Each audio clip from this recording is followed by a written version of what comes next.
এটাই সৌমিকের বাড়ি? হ্যাঁ। কাকে চান? কাজে মনে হচ্ছে। দেখি তো, তাই মনে হচ্ছে। তুই তোর মালিককে ডাক, তোর মালিকের সাথে কথা আছে। আপনারা আমাকে বলতে পারেন। তোকে অত কথা কেন বলতে যাবো? তোকে বলছি তুই তোর মালিককে ডাক, তোর মালিকের সাথে কথা আছে। কাকে চাইছেন বলুন তো আপনারা? এটা সৌমিকের বাড়ি তো? ও দাদা ভাই, সৌমিক দা তো একটু ভেতরে ওয়াশরুমে রয়েছে, আপনারা আমাকে বলতে পারেন। আমি সৌমিক দাদার ছোট বোন। তোর ড্রেস আপ দেখে মনে হচ্ছে তুই সৌমিকের বোন, আর নিজেকে সৌমিকের বোন বলে প্রকাশ করছিস।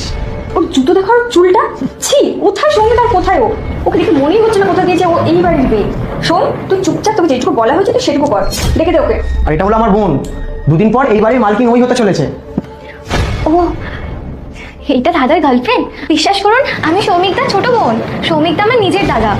বেশি কথা বলছে দাদা। দেখ, তোর মতো ফালতু সময় আমাদের হাতে নেই, আমাদের অনেক কাজ থাকে, বুঝলি তো? আর এরকম আমরা লোকের বাড়িতে কাজ করে বেড়াই না। তুই বেশি কথা না বলে তুই তোর মালিককে ডাক, তোর মালিকের সাথে আমাদের কথা আছে। ঠিক আছে, আমি দাদা ভাইকে ডেকে দিচ্ছি। দাদা ভাই, দাদা ভাই। তুমি যদি চাও তোমার মা বাবা সারা জীবন সুস্থ থাকুক, তাহলে এই ভিডিওটিতে লাইক করুন, সাবস্ক্রাইব করুন এবং কমেন্ট বক্সে লাল দিয়ে পাঠিয়ে দিন। আমি তোমার মা বাবার উমর বাড়িয়ে দেব। ডাকছিস কেন?